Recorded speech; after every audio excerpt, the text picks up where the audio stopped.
Nah, misalkan aku mau pernah bilang kerap melek bengi kan gitu, melek malam itu apa, biar kita bisa, karena gini, ketika kita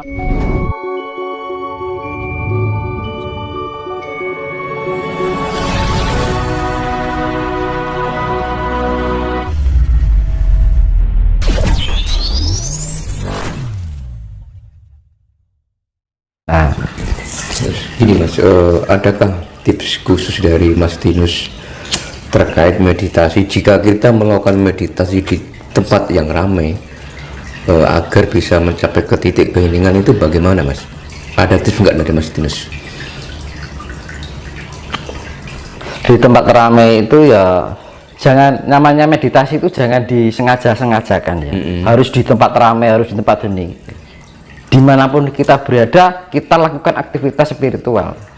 Makanya saya bilang tadi, spiritual itu ya memahami apa segala, entah itu di tempat keramaian, entah di tempat sunyi, kita bisa melaksanakan.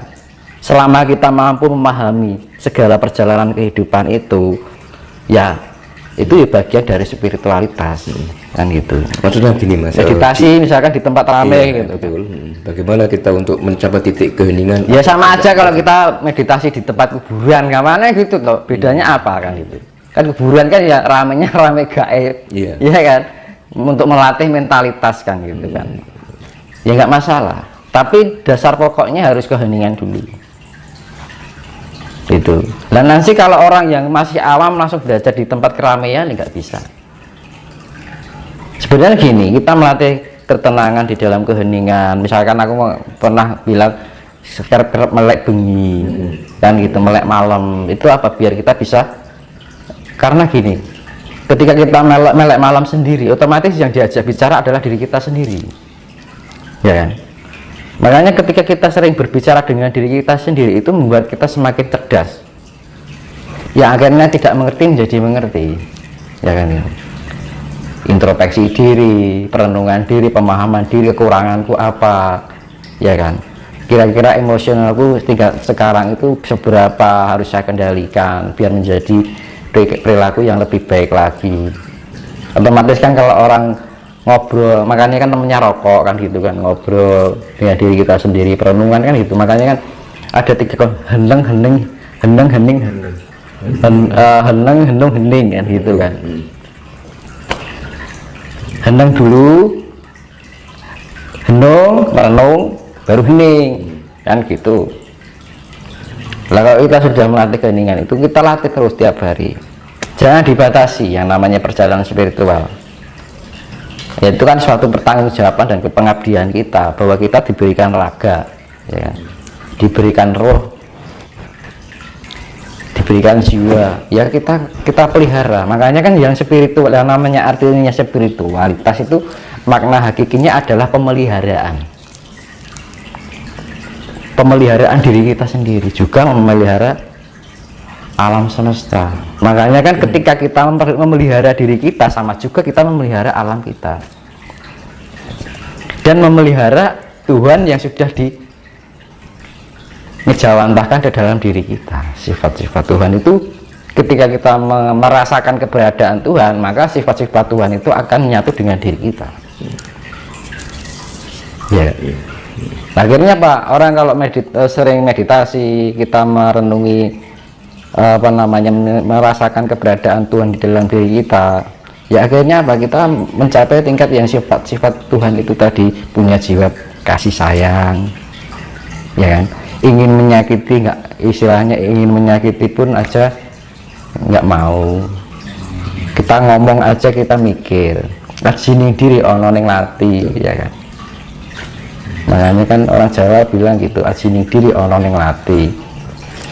Makanya orang Jawa orang mau berbicara aja dipikirkan, dirasakan dulu, kira-kira omonganku menyakitkan buat orang lain atau tidak, dan kira-kira omonganku itu bila ditujukan kepada aku, kira-kira apa yang saya rasakan, kan gitu. Jadi mawas diri itu seperti itu Mas. Jadi sebelum kita melakukan tindakan pada orang lain, kita pikirkan dulu tindakan kita ditujukan pada diri kita, kira-kira enak enggak gitu. Iya. Mas, ada yang bilang bahwa Tuhan itu adalah wujud kesadaran murni manusia. Bagaimana pandangan Mas? Nah, itu tadi ya saya bilang itu tadi. Kesadaran murni itu kita bisa menyadari keberadaan, merasakan keberadaan Tuhan itu tadi. Ya sama aja toh. Ya, ya. Kalau kita sudah merasakan keberadaan Tuhan di dalam diri kita, maka kita akan mencerminkan sifat-sifat Tuhan itu sendiri. Tapi kalau belum bisa mencapai itu, ya kita masih mempunyai sifat arogansi, sakarepe dhewe. Kita nggak sengaja kata-kata kita menyakiti hati orang lain, ya. Rasa pangrasa nek ono. Ibarat kita mau mandi aja kita merasakan air yang terguyur di dalam tubuh kita, ya kan? Mau makan aja terima kasih ya Tuhan, mau minum matur nuwun Gusti, kan gitu. Nah itu baru orang yang namanya orang yang bener-bener Jawa, diarani yang bilang orang Jawa itu orang Jawa kan ngono. Nah Jawa ki artine ngerti kan gitu. Nah ini dibilang orang mbah-mbah kita wong kok orang Jawa kan ngono. Iya ta? Iya. Berarti kan orang Jawa itu tempatnya orang yang mengerti itu. Tapi Jawa sekarang di situ dipandang inilah itulah kan gitu. Ya kan? Bagaimana banyak manusia yang menjadi aparatur hukum Tuhan. Bagaimana menurut Mas Dimas lihat hal ini? Maksudnya gimana? Kan banyak manusia yang menjadi aparatur Tuhan. Nah, yang menjadi aparatur Tuhan itu pas sudah mengenal Tuhan kan gitu loh. Iya. Bagaimana Mas Dimas melihat hal manusia itu tidak diberikan hak untuk menghukum manusia sebenarnya. betul. Ya kan? Kita nggak usah menghukum orang itu akan dihukum oleh perilakunya sendiri Secara otomatis iya. Mas, ya? Kita menyakiti orang lain sama juga kita melukai diri kita sendiri sebenarnya. Iya, makanya hidup itu adalah hukum feedback, hukum cermin, hukum imbal balik. Kalau kita cahaya yang kita keluarkan biru ya akan kembali biru, kan sebenarnya itu hukum alam.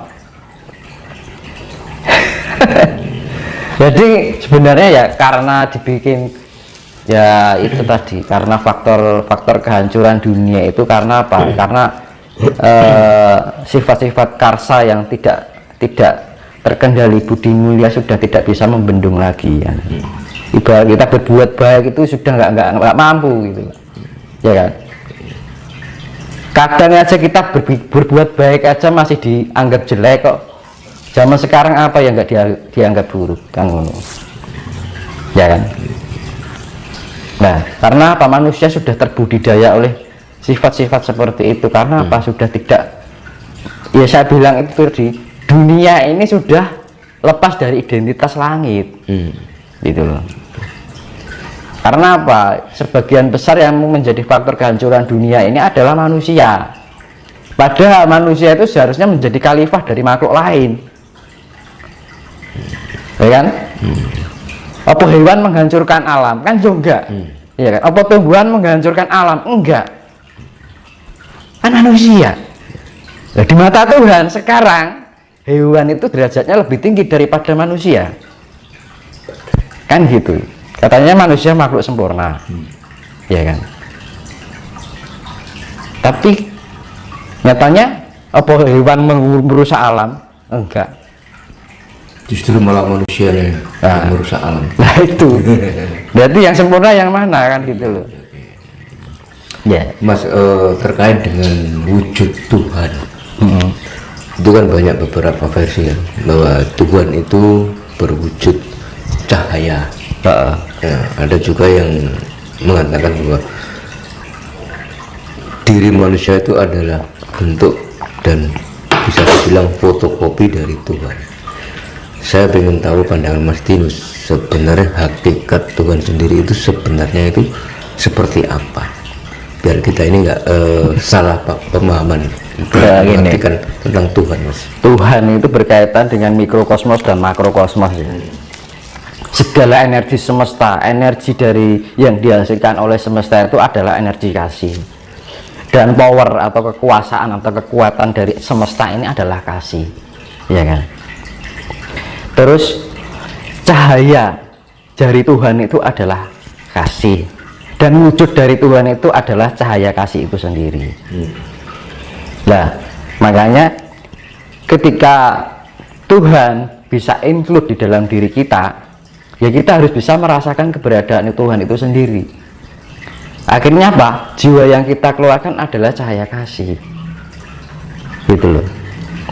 Ya, kalau kita sudah bisa melakukan yang namanya cahaya Tuhan kasih, itu wujud Tuhan. Gitu Mas. Kita mau menebarkan kasih sayang, itu wujud Tuhan. Kan ngono loh. Melalui perantara senyuman kita, ya kan. Tuhan itu bisa berwujud berbagai macam cara. Dengan ucapan kita yang menyejukkan, menenteramkan, itu adalah wujud Tuhan, ya kan. Kita berperilaku belas kasihan sama orang, berbelas kasihan sama hewan, berbelas kasihan sama tumbuhan, itu adalah wujud Tuhan. Itu. Makanya zaman sekarang kalau ada merasa dirinya benar atau perilakunya tidak mempunyai jiwa kasih, ya percuma gitu kan, omong kosong. Makanya ya namanya keberadaan Tuhan itu akan terwujud ketika Tuhan terwujud di dalam diri kita, ketika sifat-sifat Tuhan itu include di dalam diri kita, dari perilaku kita, pola pikir kita, pola rasa kita, pola ucapan kita harus mempunyai sifat-sifat dari sifat Tuhan. Sifat Tuhan itu adalah lembut. Lembut itu yang diwujudkan dalam sebuah kasih. Makanya ketika kita Tuhan include di dalam kita, maka cahaya yang kita keluarkan ya cahaya Tuhan. Kan ngono, jiwa kita gitu loh Mas, pancaran kan ngono. Baratnya gini, ini Tuhan, ini cahayanya, ya kan. Nah, ibarat ini matahari, ini pancarannya, ya kan. Ibarat ini mata air, ini pancurannya, kan gitu Mas. Nah, kita harus menjadi pancaran dari Tuhan itu, pangejawantan dari sifat Tuhan. Jadi energi semesta di sana itu pancarannya itu pancaran yang sangat lembut sekali, yaitu yang penebaran kasih sebenarnya.